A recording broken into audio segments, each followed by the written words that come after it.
Hello friends, welcome back to another episode of fckery. It's been a while. Yes, I'm in the same shirt, the exact same setup than I was in Yarn Yappin' because we're filming this back to back, okay? I just need an intro clip and then I can ease myself into filming the rest of this video.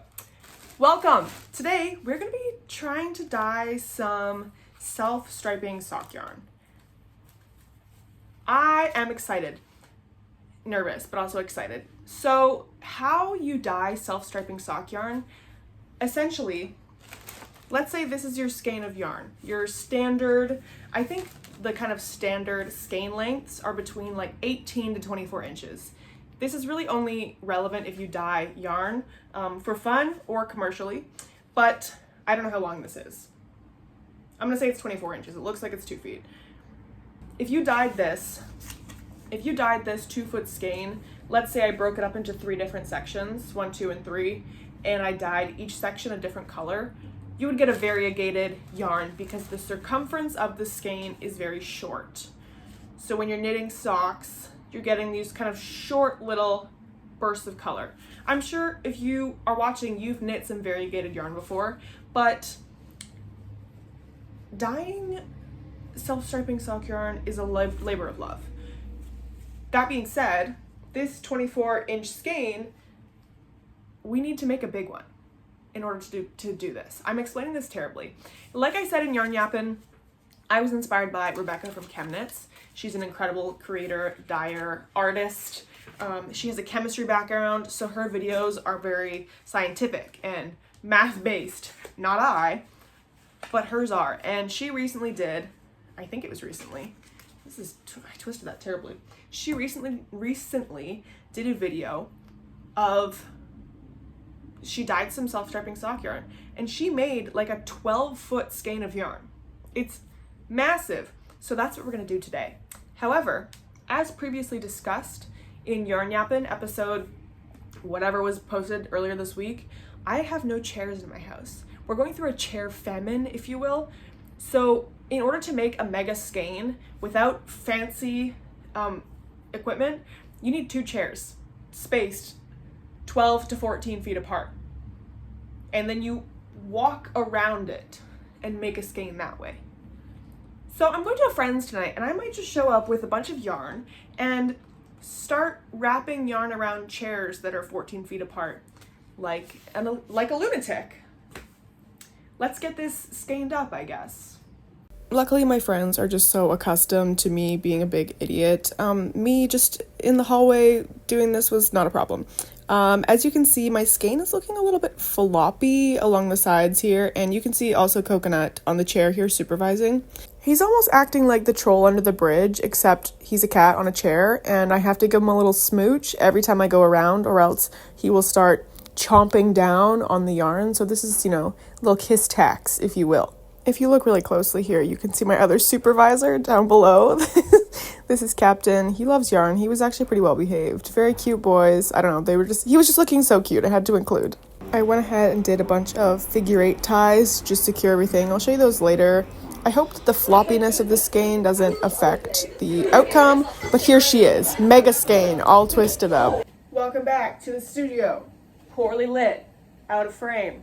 Let's measure this bitch. I fear I might have made it way bigger than I actually needed to, but we're gonna do some girl math, and I'm gonna see how big this is, and then I'm gonna I'm gonna measure the length of this, and then I'm gonna multiply that by 2, so I get the circumference, and then I'm gonna divide the circumference by 3 for 3 different colors of stripes, and then I'm gonna measure out those sections and mark them off, and then we're gonna pre-soak this bitch in some warm, plain tap water.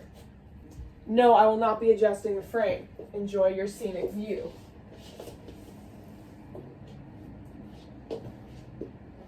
"94 inches. Oopsies. 94 inches times 2 is 188. 188 divided by 3 is 62. 62, I think. So I'm going to find, first of all, I'm going to actually properly untwist this big floppy thing. I fear I'm gonna have a twisted mess when it comes to like undoing this, but that is a problem for later.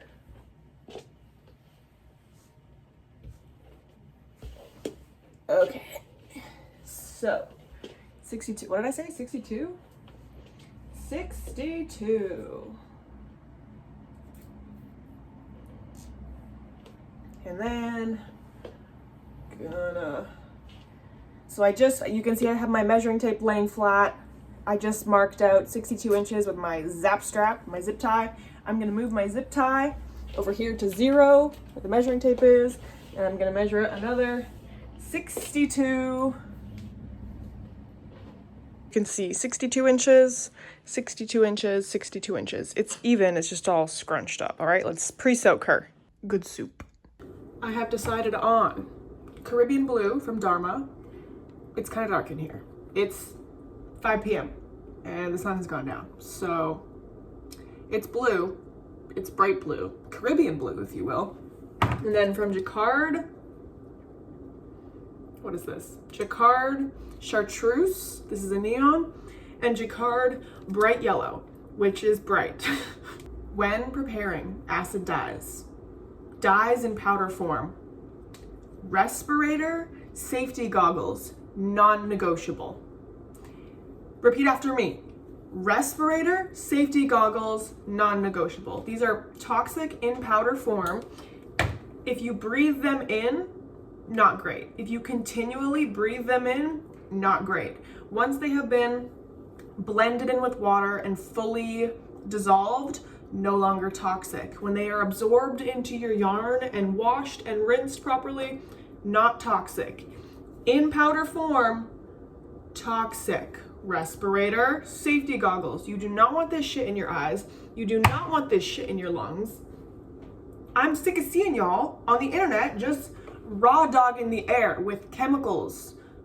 Chemical particles floating around. Respirator. Here we are mixing up the dyes. Not super exciting. I've got my big old jug of vinegar. We are working with acid dyes, as I previously stated.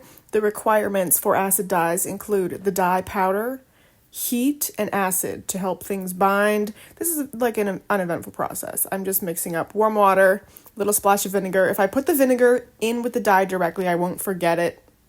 Maybe I've forgotten it before. Again, Caribbean Blue, Bright Yellow, Chartreuse. Now that all of my dye powders are dissolved in water and all of the lids are closed on my jars, I can take my personal protective equipment off. Safety first. Welcome to the kitchen. This is the frame I normally use when I'm filming dyeing clips for mainly Instagram, but sometimes I guess I show them to you guys here. I guess I'll give you like a wide angle. I don't know. I put socks on so I don't have to blur my toes anymore. Hand knit socks, bitch. You can't really see them down here in this dark dungeness lighting, but basically I used to have these massive mason jars and I thought I could do like a mason jar type situation. However, don't know where they are. Probably ended up getting recycled. So I think I'm gonna have to just do one color at a time. And you can see this pan off to the side here. This will be like my holding cell, if you will, and I'll be dyeing in this pan. So let me see. There's also already blue in here somewhere. I don't know if you can see, there's little specks of blue right there. I don't think you can really tell. This part, I would argue, is not very exciting. I'm just gonna scoop up my one section here and pour my dye in and then kind of get everyone situated. Stunning. And then this is cold water, by the way. When I'm dyeing tonal colors, solid colors, I always have cold dye bath to start. I thought about how I should have started with the yellow because then I could reuse that dye bath. However, I was really excited about using the Caribbean Blue, so I'm tightening my zap straps. I don't think you can see that actually. I don't think I'm in frame here. My zip ties. I grew up calling them zap straps. Let me know if you call them zip ties or zap straps down in the comments below. I'm tying them super tight just so there's a resist almost, and I'm just trying to like kind of push these down here as far as I can without them falling in.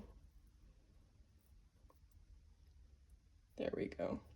And that zip tie essentially is like suffocating the yarn, which sounds a little bit dramatic, but okay, turn this on. This is the boring part. What is that? That is lettuce. Come on. This is the boring part. I'm gonna cover this with tin foil, let this water get warm, give it about 30 minutes, marinating on the stove once our water's up to temperature, and then I'm going to repeat with the other two colors. This pan just started making a lot of noise. Couldn't tell you why. I think you can kind of tell over here. I put another pan underneath this pan because I forgot about osmosis. That sneaky bitch. So some of that blue you can kind of see is creeping up on in there. So I was trying to keep this yarn higher so that this water would have a harder time traveling against gravity. You know, science.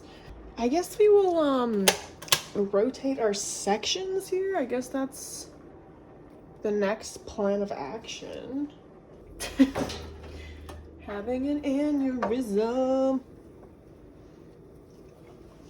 Come on right over, Miss Ma'am. All right. Stunning. You can see this has got a little bit of blue in it, but I'm just gonna go in with my greens, so it doesn't matter.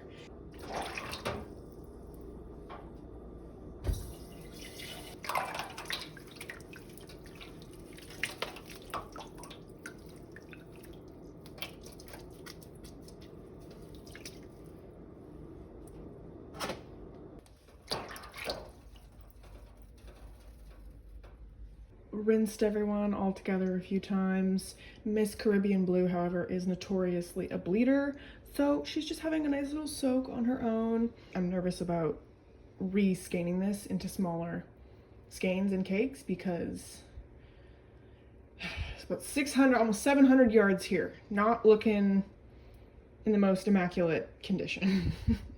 What is that? This will most likely take 2, maybe 3 days to dry, which is unfortunate for the timing of this video that I'm trying to film and upload. See you in 3 to 4 days. Whoa, whoa. That's not at all clipped properly into that, but we're just gonna go with it because it seems to be working. I just worked a 13-hour day. I had a hot shower, my face is red, I'm tired, my body hurts. However, this dried surprisingly quickly. What have I done? And now I have to undo it, which is exciting, but I'm afraid I also don't have chairs to wind this around, so I think I'm gonna try and put it around my bins, my yarn bins, and just further injure my back. Ta-da! At the beginning of winding this up, I was trying to make it all neat and just kind of, you know, when self-striping yarn, when indie dyers will like ball it all up and like each, just looks a lot prettier than this. I tried to do that and then the skein got really big and here we are. But look at those colors, they're so bright. Very happy with how this turned out. I obviously have 2 more to do, but my back hurts and I'm tired. It was a very fun experiment. I will probably never do that again. That was a labor of love. From skeining this up to dyeing to rinsing and then unskeining it. I don't like to count my drying time in my process time because I'm not doing anything. It's just sitting in the bathtub drying or on a clothing rack or whatever. But this is about 6 hours. So I will never sell these in the shop. I don't want to hear it. I will never sell self-striping yarn in the shop. This was just a fun experiment. And the colors are like, whoa. Love how this turned out. I have a lot of respect. I always had a lot of respect for indie dyers that do self-striping yarns. Obviously, if they're commercially producing self-striping sock yarns, they have a better setup than I do. They've got jars, they've got math and systems in place. I was just fucking around and finding out, as the name fckery suggests. Fckery started as me simply fucking around and finding out, and that's what we're continuing to do. And I had fun fucking around and finding out. Demonetized. I said it too many times. But I am not going to include any knitting or swatch swatching in this video because I gotta get this shit exported and uploaded for tomorrow morning. But this was fun. And obviously, if you're following me on my Instagram, you will see this knit up into socks. It kind of looks like the earth, like a little globe. You will see this knit up on my Instagram if you're following me there, JackassCollective. And you should be subscribed here. This is the outro, so I'm saying all the things. Subscribe, like, comment, share if you feel it's worth sharing. Yeah, that's it. I don't know if I've said this already, but I have a lot of videos planned and scheduled and uploaded for this month. I think I have 7 uploads coming your way. So for the rest of the month, I have 2 weekly uploads and into early December. Planned. Yarn yapping, we're on track. Fckery, they just take a little bit longer to film. So they might not come out their scheduled Thursday, but I got plans. I'm planning, I'm plotting, I'm scheming. Thank you for watching. Thank you for coming along this journey of Fckery with me.